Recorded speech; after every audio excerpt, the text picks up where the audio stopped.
Como ustedes saben, estamos viendo los últimos días. Nos ha tocado vivir los días de los cuales nos habla la palabra del Señor, que serán los últimos días, donde encontramos tantas cosas, aún dentro de las iglesias, que tristemente son falsas. Encontramos hoy en día un cristianismo falso. Todo mundo dice ser cristiano. Los políticos son cristianos. Todo el mundo dice ser cristiano. Entonces, ¿qué es ser un verdadero cristiano?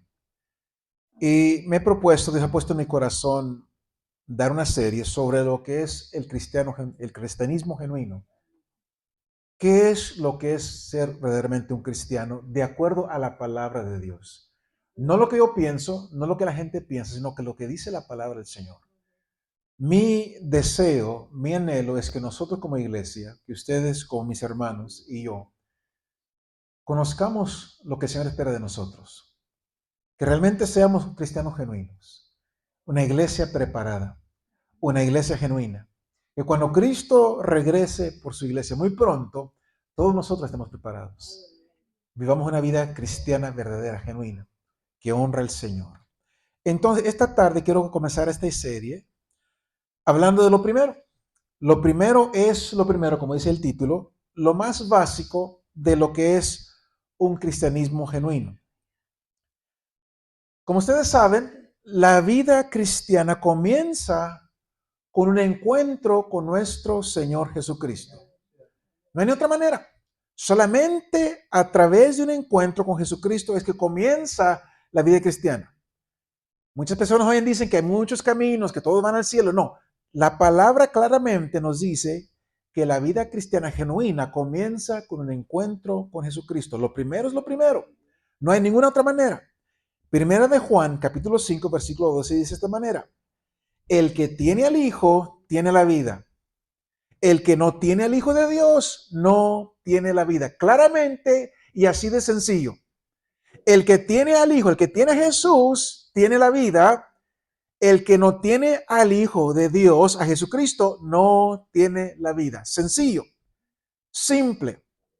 Ahora, si la vida cristiana comienza con un encuentro con Jesucristo, ¿qué es lo que nos ha traído a nosotros?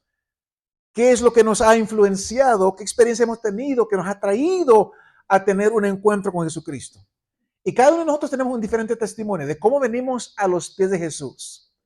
Todos tenemos una diferente experiencia, pero esas influencias, esas experiencias tal vez hayan sido intensamente religiosas o teológicamente profundas, pero no importa, porque no importa qué tan religiosa o profunda teológicamente sea nuestra experiencia, hasta que la persona responde a la promesa de Cristo y lo recibe como Señor, entonces no existe ninguna realidad espiritual, no hay vida eterna. La persona tiene que responder a las promesas de Cristo, recibir a Jesucristo como Señor y Salvador para que comience la vida cristiana genuina. No hay ninguna otra manera.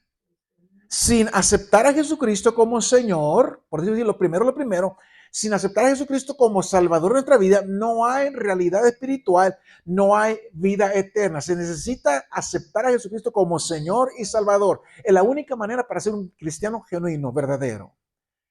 Ahora, el acto de recibir a Jesucristo puede ser sin esfuerzo, gentil o gradual. Por ejemplo, en mi caso, yo desde pequeño, desde niño, crecí en un hogar cristiano. Toda mi vida he sido criado desde temprana edad a amar a Dios, he sido instruido a seguir a Jesús. Entonces, el acto de recibir a Jesucristo para mí fue sin esfuerzo.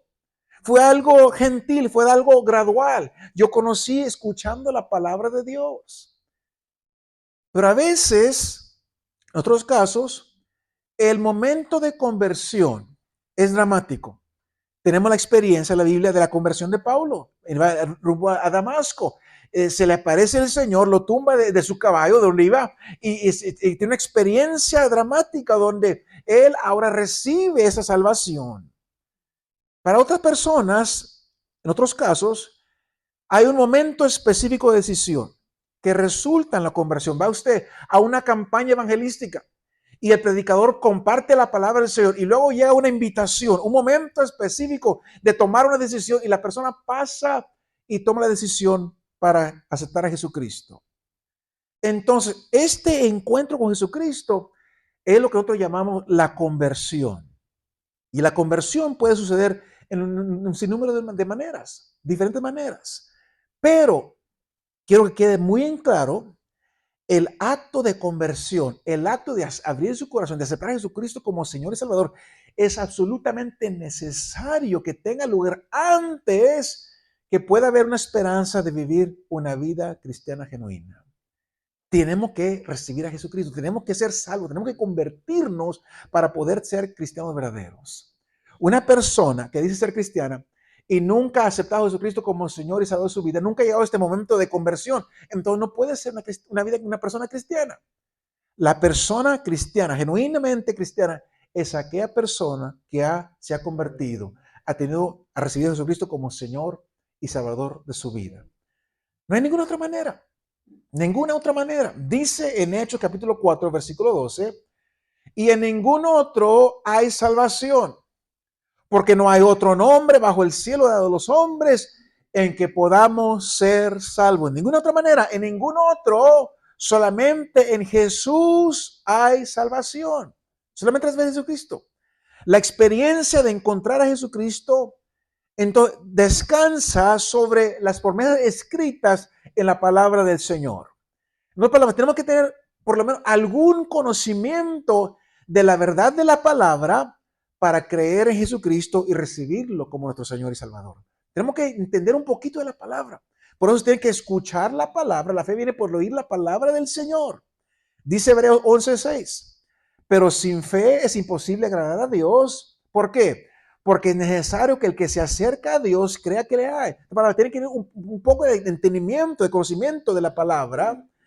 Es en el registro bíblico de la crucifixión, de la resurrección de Jesucristo, que nos da la razón para creer que Jesucristo está vivo, que Jesucristo está disponible para cada uno de nosotros. Y está escrito en la palabra de Dios, en la Biblia, que Jesús puede, a través del Espíritu Santo, venir a vivir dentro del ser humano y él puede entrelazar su propia vida, la vida de Jesucristo, con la nuestra, y a partir de ese momento nosotros y Cristo podemos ser considerados esencialmente una sola persona. Nosotros en él y él en nosotros. Jesús oró de esta manera. Juan 17, versículo 23. Yo en ellos y tú en mí, para que sean perfectos en unidad. Es desde ese momento Jesucristo viene a vivir morar dentro de nosotros, que todos nosotros somos uno con Jesucristo. Ahora, el relato bíblico de la vida y el carácter de Jesucristo nos da la base para poder creer que Jesús verdaderamente es el Salvador. El Salvador que él dijo ser, el que él vino a salvar, a morir por nosotros. Entonces, el relato bíblico nos dice, nos da la base para creer que Jesucristo realmente es quien dijo que él era y que él tiene el poder para liberarnos de la esclavitud del pecado. La palabra del Señor, tenemos que creer lo que dice la palabra. Jesucristo vino para redimirnos, para salvarnos, para perdonarnos y rescatarnos de la esclavitud del pecado. Entonces, nuestra seguridad como cristianos descansa en las promesas de la palabra del Señor. Dice Mateo 11:28. Dice Jesús, venid a mí todos los que estáis trabajados y cargados, y yo os haré descansar. Una promesa del Señor. Juan 8:12. Yo soy la luz del mundo. El que me sigue no andará en tinieblas, sino que tendrá la luz de la vida. Entonces, estas son las promesas donde descansa nuestra seguridad de nuestra salvación. Ahora, pero no importa cuánto entendemos o qué tan claro entendemos quién Jesús es, no importa cuánto entendemos lo que Él puede hacer en nuestras vidas o cómo Él puede darnos vida eterna, no se puede recibir el regalo de la vida eterna al menos que nosotros en nuestra voluntad humana respondamos a la invitación de Jesús y elijamos recibirle, obedecerle y seguirle. Mire, yo tuve profesores en la universidad.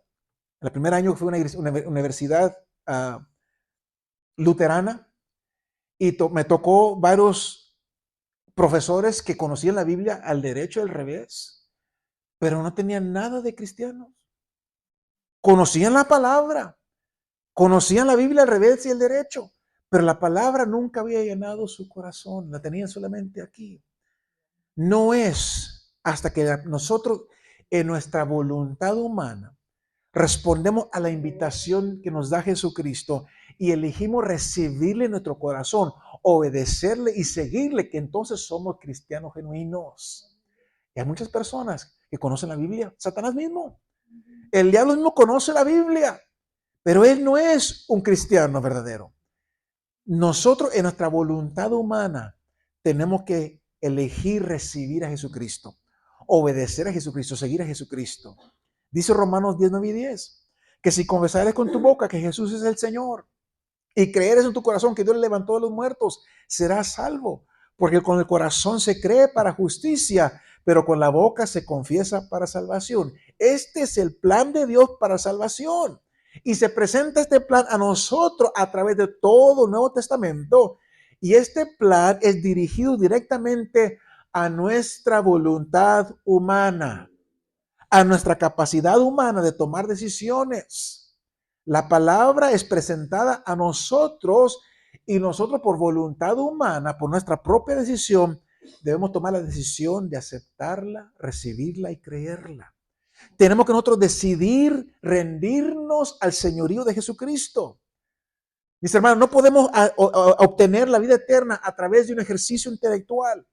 No se recibe la vida eterna. No podemos ser cristianos genuinos por comprender intelectualmente y aceptar hechos históricos acerca de Jesús.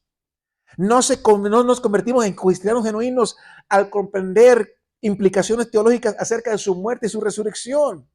No nos convertimos en cristianos genuinos al adherirnos a ciertos estándares morales y éticos que Jesús enseñó. No, mis hermanos, no nos convertimos en cristianos genuinos al tratar de relacionarnos con Dios aparte de Jesucristo. No, nuestra vida tiene que estar unida con Jesucristo, ser uno con Él, aceptarle en nuestro corazón, nosotros decidir seguirle, creer en Él. Entonces, nos convertimos en cristianos genuinos al invitar, al pedirle a Jesucristo que venga a nuestros corazones como Señor y Maestro. Y al confiar en Él, que Él cumplirá su vida eterna en nosotros por medio de su Santo Espíritu. Eso es la salvación. Invitar a Jesucristo, pedirle que venga a nuestro corazón a ser no solamente Salvador, sino que también Señor y Maestro, y luego esperar que nos llene con su Santo Espíritu. Él cumplirá su vida eterna en nosotros a través de su Santo Espíritu. Y mis hermanos, cuando lo hacemos, cuando nosotros hacemos esto, cuando esto sucede, un milagro maravilloso sucede en nosotros. Aunque ese milagro puede ser silencioso, casi invisible, al momento que nosotros invitamos o aceptamos a Jesucristo como Señor y Salvador, sucede el milagro donde se nos imparte una nueva calidad de vida, la vida eterna, y somos entonces vivificados con Cristo o en Cristo. Dice 1 Corintios 15, 21 al 22. Porque por cuanto la muerte entró por un hombre, también por un hombre la resurrección de los muertos. Porque así como en Adán todos mueren, miren lo que dice enseguida, también en Cristo todos serán vivificados. Entonces, cuando nosotros aceptamos a Jesucristo, sucede ese milagro en nosotros, recibimos una nueva calidad de vida, la vida eterna, y somos vivificados en Cristo. Este es un acto divino. Esto es lo que nos hace cristianos genuinos. Nada más puede hacerlo. Se requiere esto para ser un cristiano verdadero, un cristiano genuino. Se requiere este acto divino en nosotros. Nada más puede hacer esto en nosotros. Por eso dice la palabra, una vez más, 1 de Juan 5:12. El que tiene al Hijo, tiene la vida. El que tiene al Hijo, el que tiene a Jesucristo. No hay muchos caminos al cielo, no. El que tiene al Hijo solamente tiene la vida. Es así de sencillo. Es así de básico. Ahora, Hay señales de vida cuando uno acepta a Jesucristo como Señor y Salvador, porque la conversión es solamente el inicio. Así como un bebé recién nacido es completamente un ser humano genuino, aunque todavía no está desarrollado físicamente, mentalmente, sigue siendo un bebé recién nacido un ser humano genuino. En la misma manera, un cristiano recién nacido es completamente un cristiano genuino que comparte la vida de Cristo, aunque todavía espiritualmente no se ha desarrollado. Al momento de recibir a Jesucristo como Señor y Salvador, en ese momento se convierte en un cristiano genuino que comparte la vida de Cristo. Ahora, es verdad que después de la conversión hay mucho más que aprender, muchas experiencias para poder madurar, pero ciertas manifestaciones de esta nueva vida aparecen rápidamente. Tal vez la más fácil de reconocer es el sentido de paz y bienestar, especialmente en términos de los sentimientos que uno tiene hacia Dios. Sentimos paz, sentimos bienestar hacia Dios. Es, como Pablo nos dice, el resultado del Espíritu de Dios que da testimonio con nuestro espíritu humano que ahora nosotros somos hijos de Dios. Romanos 8:16. El Espíritu Santo mismo da testimonio a nuestro espíritu de que somos hijos de Dios. Entonces llega ese sentido de paz, ese bienestar. Ese sentido de paz se hace más intenso, más duradero a medida que nos damos cuenta de las implicaciones de que el Señor ha perdonado nuestros pecados. A través de nuestra relación con Jesucristo, el Señor perdona nuestros pecados. Entonces, esta liberación de culpa, esta liberación de la vergüenza, es en gran parte la paz que los cristianos experimentan. La paz de Jesucristo en nosotros. Ahora, uno de los gozos de un nuevo cristiano es un sentido emocionante, un sentido nuevo de pertenecer a una familia. Cuando aceptamos a Jesucristo, descubrimos que no estamos solos. Nos convertimos en miembros de una familia grande, una familia creciente. Y como miembros de esa familia tenemos muchos hermanos, tenemos muchas hermanas con quienes podemos relacionarnos, disfrutar, pero también tenemos acceso continuo a nuestro Padre Celestial a través de la oración y a través de la presencia del Espíritu Santo dentro de nosotros. Y para muchos cristianos, el aspecto más alegre de esta nueva vida es la liberación del temor de la muerte, la liberación del temor de lo que está al más allá, tener una esperanza segura del cielo. En vez del temor del infierno, es un alivio más allá de nuestra comprensión que podemos expresar. Tener la esperanza de que un día muy pronto el Señor regresa por nosotros y vamos a ir al cielo. Y si morimos antes, también vamos a la gloria. Entonces, debido a estos elementos de la vida cristiana, muchos nuevos cristianos experimentan emoción, gozo intenso. La Biblia se convierte en un libro fresco, emocionante. El convivir con otros hermanos, con otros cristianos, es un gozo continuo. Y el cambio que se produce en la perspectiva, las emociones del nuevo cristiano, es obvio para todos. Entonces, la gente nos dice, ¿qué te pasó? ¿Te ves diferente? Algo hay diferente en ti. Y muchos nuevos cristianos se preguntan, ¿por qué es que esperé tanto para experimentar algo tan maravilloso? Una emoción, algo maravilloso, el gozo de nuestra salvación. Un estado de euforia que continúa por semanas, meses, tal vez años, pero, pero, inevitablemente, como ustedes sabemos que tenemos ya tiempo en el Evangelio, tarde que temprano, la vida vieja natural comienza a reafirmarse. El brillo comienza a desvanecer de la alabanza cristiana, nuestra adoración. La lectura bíblica comienza cada vez a ser menos gratificante. La comunión cristiana en los servicios, las reuniones, se vuelve rutinaria. Venimos a la iglesia porque es costumbre. Los antiguos patrones de pensamiento, de comportamiento comienzan a reafirmarse. Este es un tiempo crítico en la vida del creyente. Por eso he decidido tomar este tema, porque tristemente lo vemos en la vida de muchos cristianos hoy en día. Personas que fueron personas que realmente estaban llenas de la presencia, que buscaban a Dios, que ahora ni señas. ¿Qué sucedió? ¿Qué sucedió? Es la euforia, mis hermanos, el entusiasmo de cuando nos convertimos, al pasar el tiempo como que comienza a desvanecer, es verdad. Estamos hablando aquí con sinceridad, ¿verdad? Sucede. Nos comenzamos a enfriar un poquito, podemos decirlo así. Y es un tiempo crítico porque pueden suceder tres posibilidades. Primeramente, un cristiano que acepta a Jesucristo como Señor y Salvador de su vida, comienza a declivar hasta el punto de abandonar las relaciones cristianas. Lo hemos visto, ustedes conocen a personas que eran parte de la iglesia, ahora ya no están aquí. ¿Dónde están? Comienzan a descuidar la Biblia, la lectura de la palabra. Comienzan a abandonar la oración. Comienzan a perder interés en las cosas espirituales. Comienzan a regresar a caer en un estilo de vida como cuando no eran cristianos. Ahora, gracias a Dios que a veces es solamente un periodo temporal de reincidencia donde la gente se está adaptando a una vida cristiana consistente, pero tristemente en el mayor de los casos, estas personas no regresan.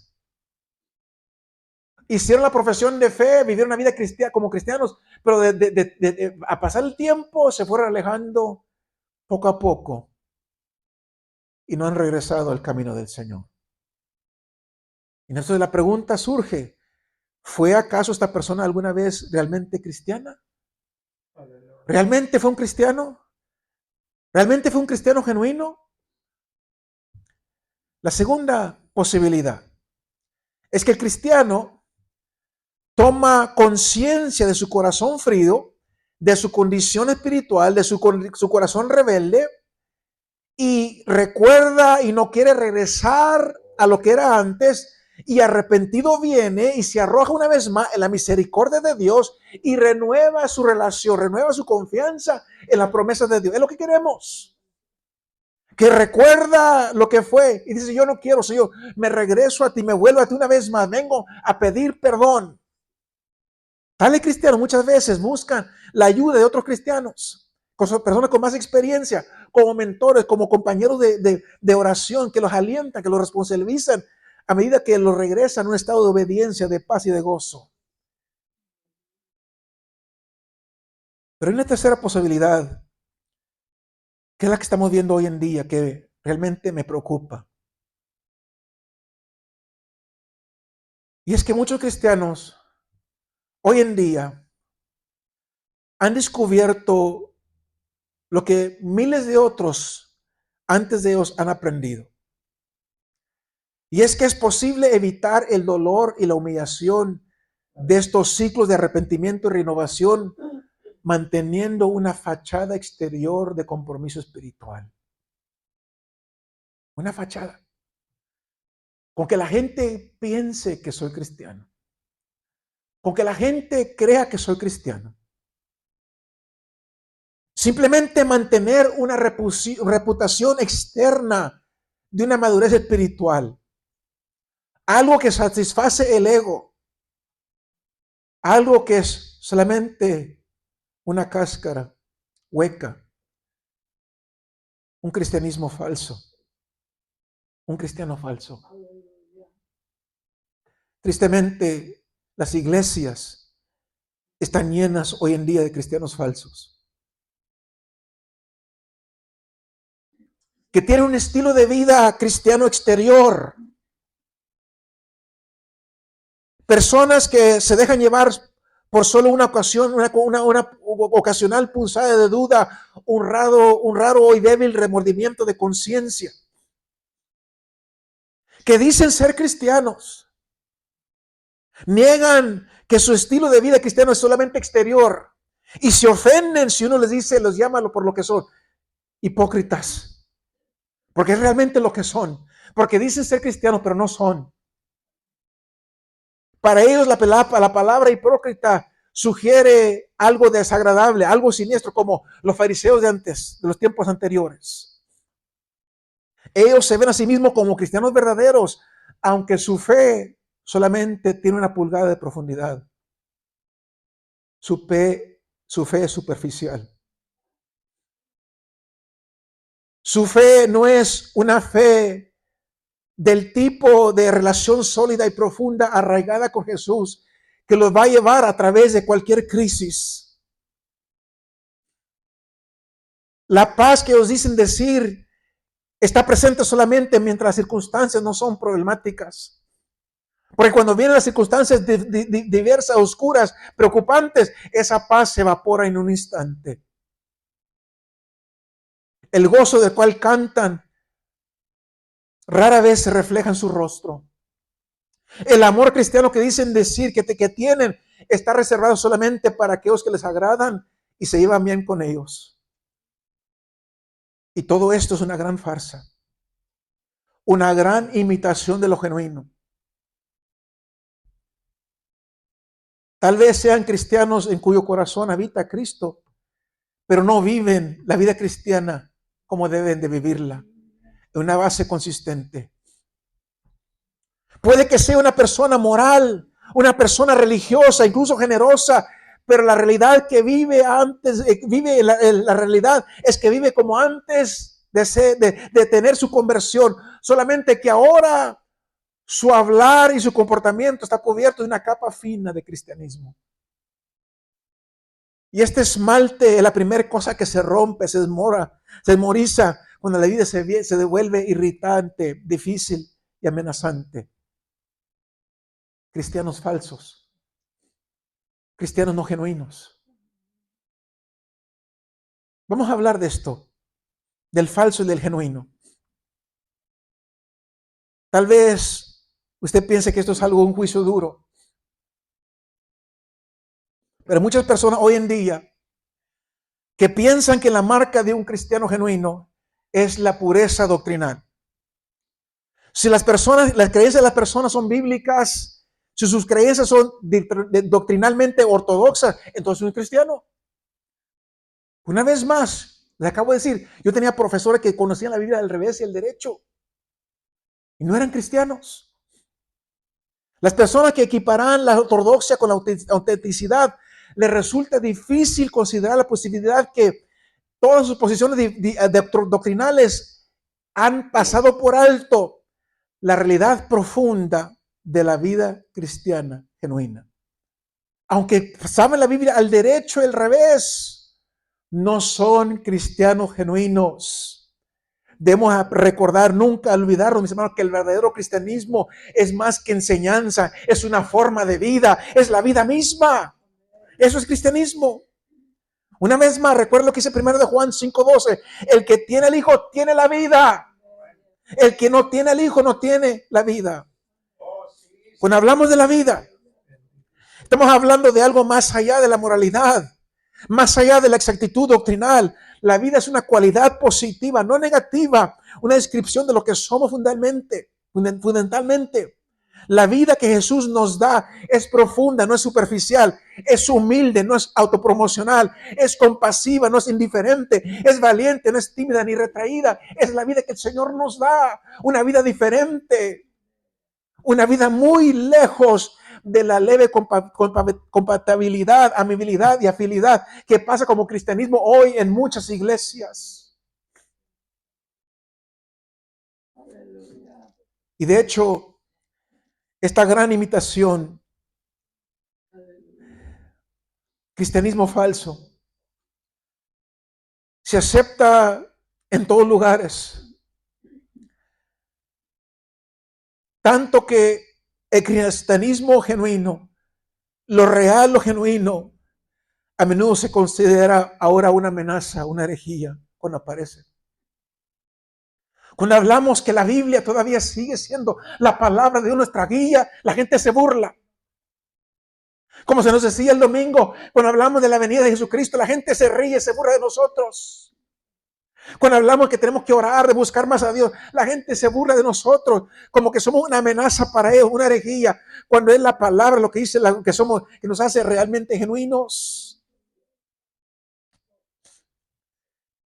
Entonces yo he sentido en mi corazón un deseo en esta serie de estudios de trazar las claras distinciones entre lo falso y lo genuino. Yo quiero que esta iglesia sea una iglesia genuina, mis hermanos. Que usted sea un cristiano genuino. Y nos vamos a guiar completamente, me voy a guiar completamente con la revelación de la Escritura, lo que dice la palabra de Dios, porque la palabra es la única guía suficiente para distinguir entre lo correcto, la verdad y el error. La palabra es nuestra guía y tenemos que vivir de acuerdo a la palabra de Dios. Vamos a estar explorando este pasaje de las epístolas de Pablo de 2 de Corintios, desde el capítulo 2 al capítulo 6. Yo le invito a que usted lo lea en su casa. 2 de Corintios capítulo 2 al capítulo 6. Porque aquí en este pasaje Pablo nos va a ayudar, como ayudó a los corintios, a distinguir entre el cristianismo genuino, como él mismo lo vivió, con la pálida imitación que muchos de ellos confundían como por lo real.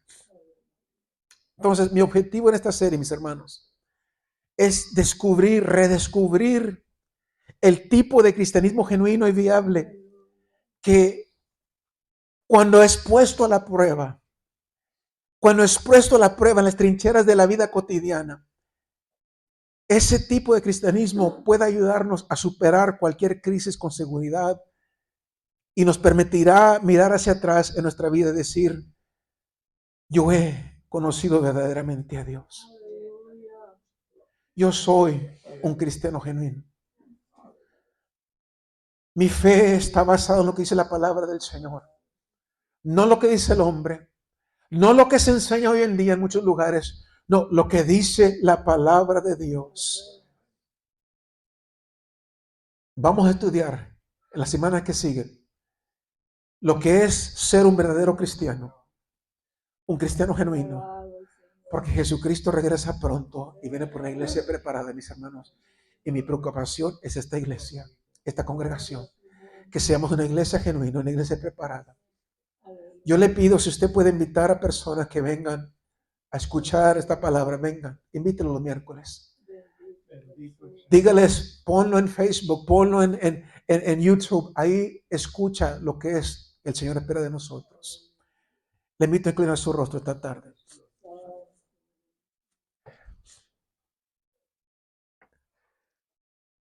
Hemos llegado, Señor,